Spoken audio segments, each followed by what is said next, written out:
How's it going, Guardians? It is your boy Turkey here once again with a quick DPS rotation, something a little bit different than the usual build video. It does involve a build to an extent, but there's not really much more to say about it other than the damage, what it does, and I will allow the gameplay in the background to actually speak for itself.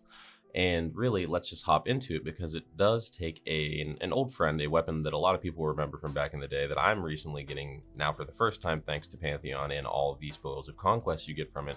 And that weapon is none other than Anarchy. This is an exotic grenade launcher, and the exotic trait reads as follows: grenades stick to surfaces and chain arc bolts to other mines.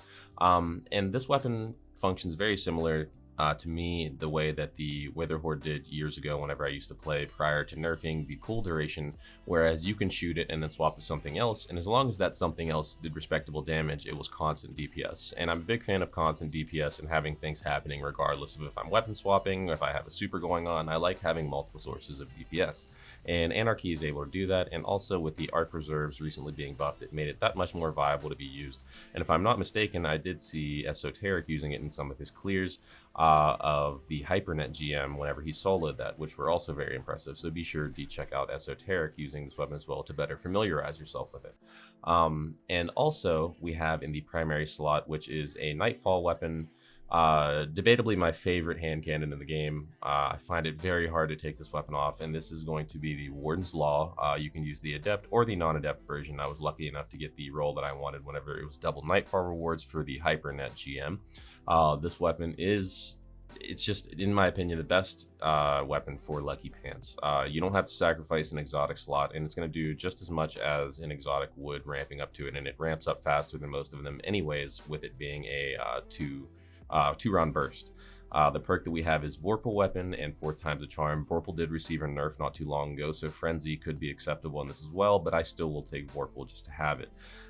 We do have the Adept Big Ones perk, which is going to be, I believe, diminished into just, they're taking it away come final shape. So I'm kind of sad about that because I did grind to get the Adept version, but that's okay because this still does serve the purposes. So if you have this 4 times the charmed roll or just one at all, you can still experiment with this, but this just makes it so much more well-functioned whenever using it in endgame content or DPS rotations. Now, if we're going to go over the armor and stuff like that, there's not much to it, but we'll step into the secondary energy slot first. And I'm currently using the iterative loop.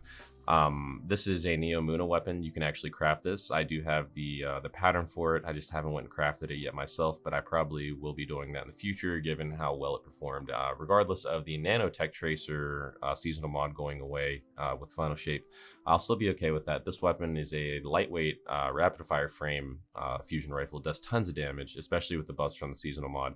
But that is the DPS rotation, at least from the weapon aspect of it. Now, if we go into the subclass itself, it's just Gathering Storm. There's not really much to say from this if we're just talking about doing damage. You're not going to be, getting anything else. So all we're really using is Gathering Storm as part of that constant damage rotation. So yeah, there goes that. Like I said, it's not really much of a build video. This is just a DPS rotation. But can you use it running around? Absolutely.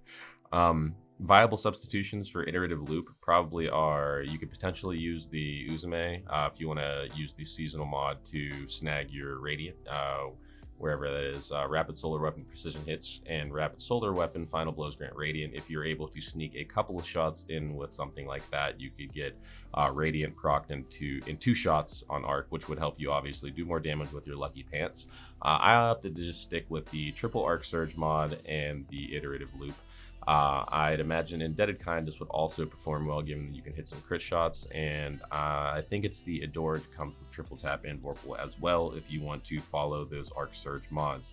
But that is going to be primarily everything that we have for the build. And if you're looking to use Anarchy with Lucky Pants, I highly recommend it. It's a really fun rotation, and yeah, just check out what's going on in the background and you see how reliable it is for consistent DPS. And yeah, I'm glad that I could get this one out. Hopefully you guys enjoy this and you can use your Lucky Pants in another way. Lucky Pants is such a funny exotic name. I get a lot of reactions when I say it out loud about Destiny and friends who don't know it. But once again, it's your boy Turkey here at SGN. Like, comment, subscribe. Be on the lookout for new builds, new videos all the time. I appreciate you guys, and peace.